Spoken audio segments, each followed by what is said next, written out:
You're watching Rurouni K95's anime review on Amon Saga. Hi Ruronis, this is your pal Rurouni K95 here. Today's anime review, we get to cover another anime OVA from 1986, which is probably during the 80s. For today's anime review is Amon Saga. Amon Saga is an anime OVA released in 1986, particularly around the same time as Call Me Tonight, the final season of Urusei Yatsura, Fist of the North Star anime TV series, and the movie was probably released at the time, particularly when it comes to like 80s anime as well, and also Outlander's anime OVA. Forgot to mention that because this was also released in 1986 in the same year as well. Yeah. The character and conceptual art was contributed by Yoshitaka Amano. It was released by Manga Entertainment in 2001.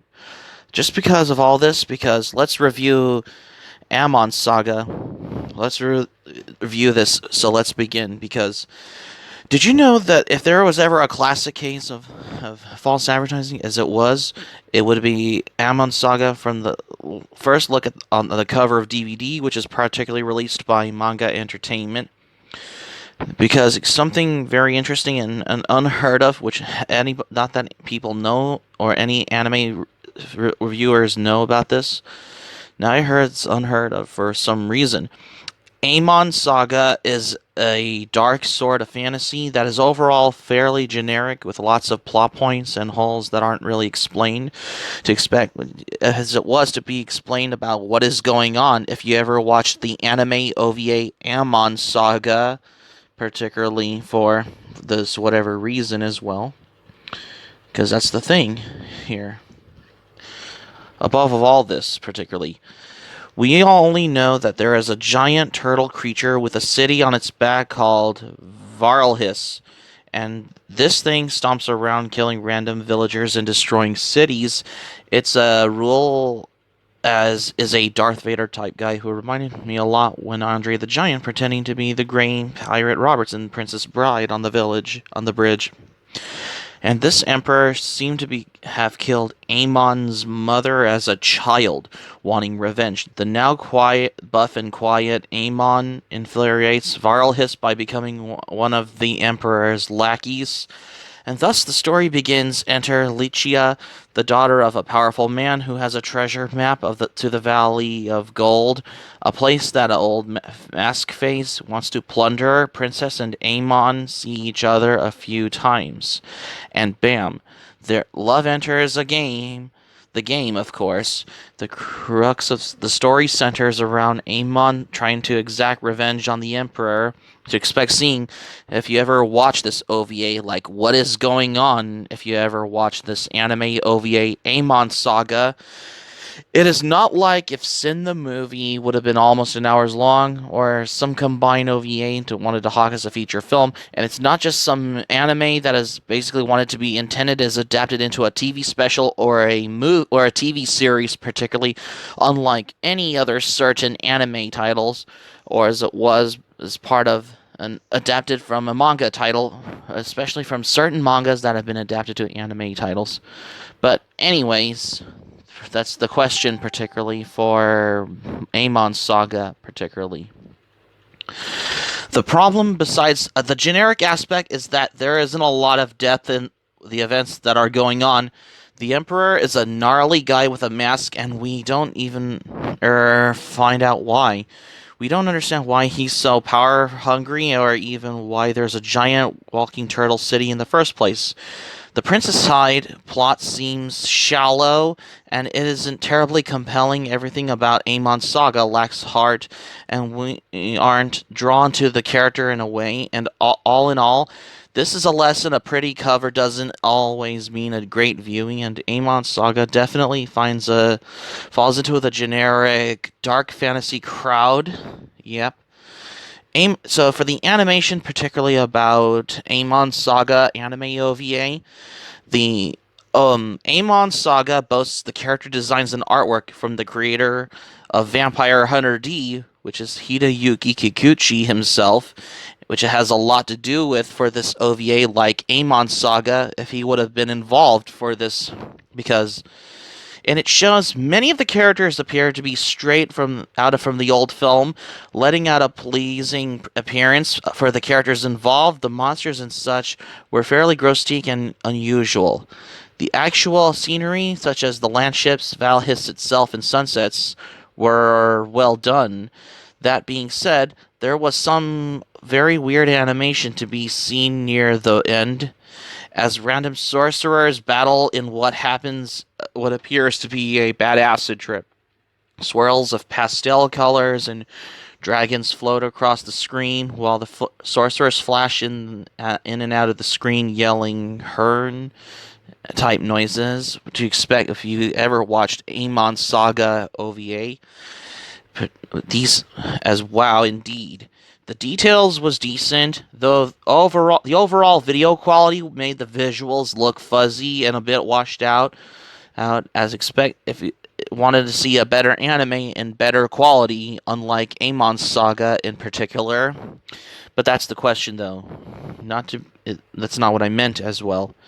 Colors were dark and neutral, similar yet again to Vampire Hunter D. Amon himself had dark shades of green, white hair, and a vibrant appearances. The Emperor's character design stole the show, looking like a cross between Darth Vader and a bad Halloween costume.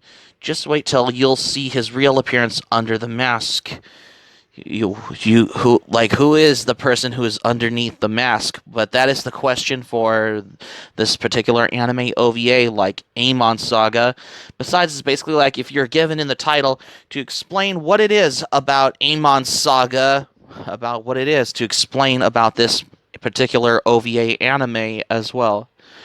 I mean, the sound, however, Amon Saga's music was the same as most other series out there, like particularly more certain anime titles, basically about any particular anime and music composers have composed music in certain anime movies and TV series in general, have not only dreamed of what they were doing, creative work that'll basically have to stand the test of time for a moment for this particular of many music composers have composed music for certain anime in general, whether it's either a movie or a TV show or an OVA or a TV special or any one of them in general.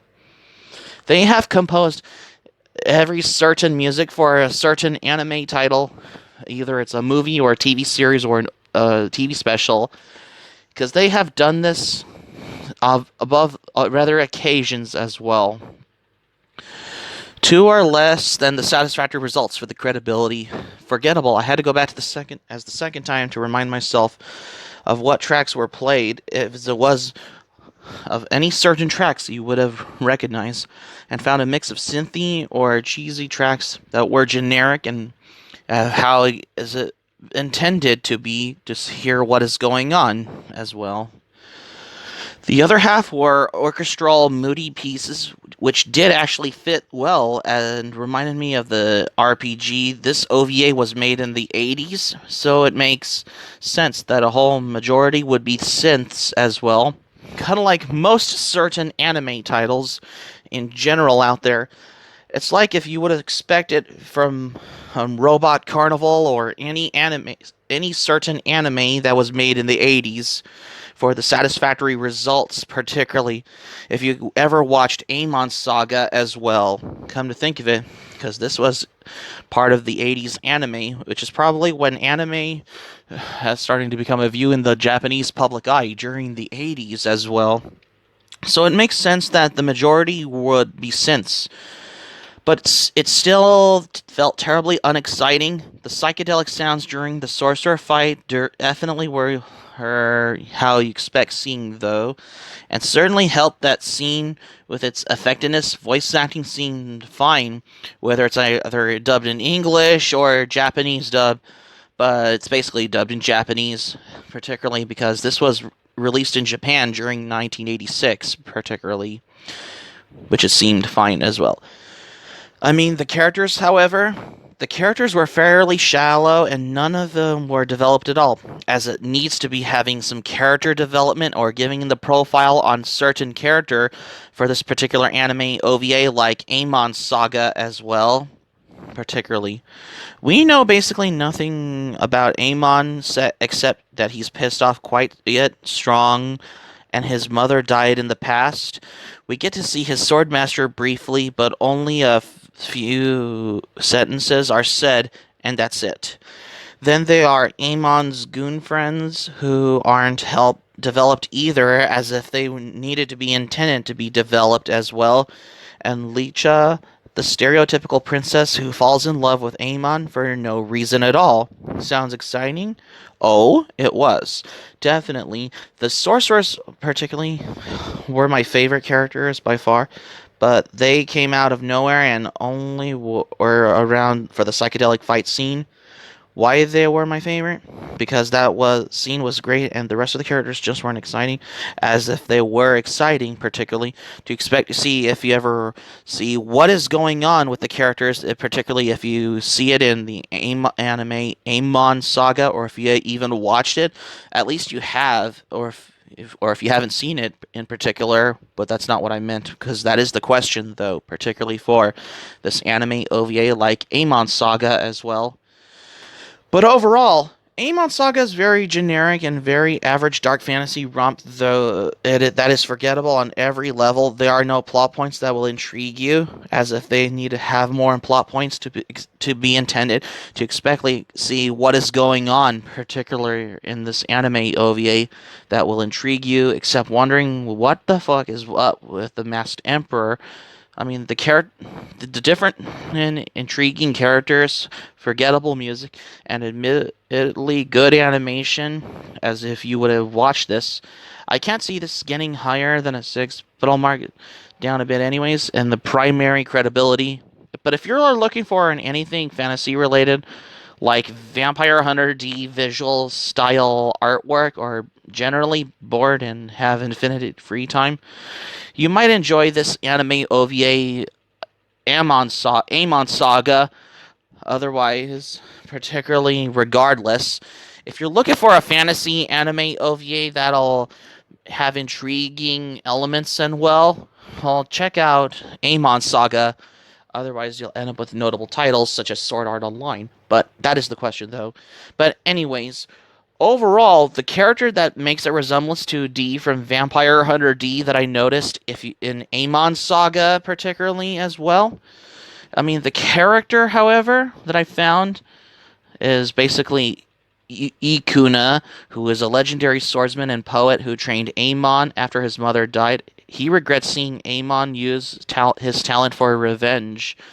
He bears an uncanny resemblance to Vampire Hunter D, the title of the character of the similar fantasy movie released around the same time in 1985, and also featured Yoshitaka Amano as the character designer, particularly because if you're looking for an anime OVA, a fantasy anime OVA from the 80s, like if you want to mess up with your mind, if you want to has some a well intriguing anime OVA with some Vampire Hunter D style artwork, check out Amon Saga.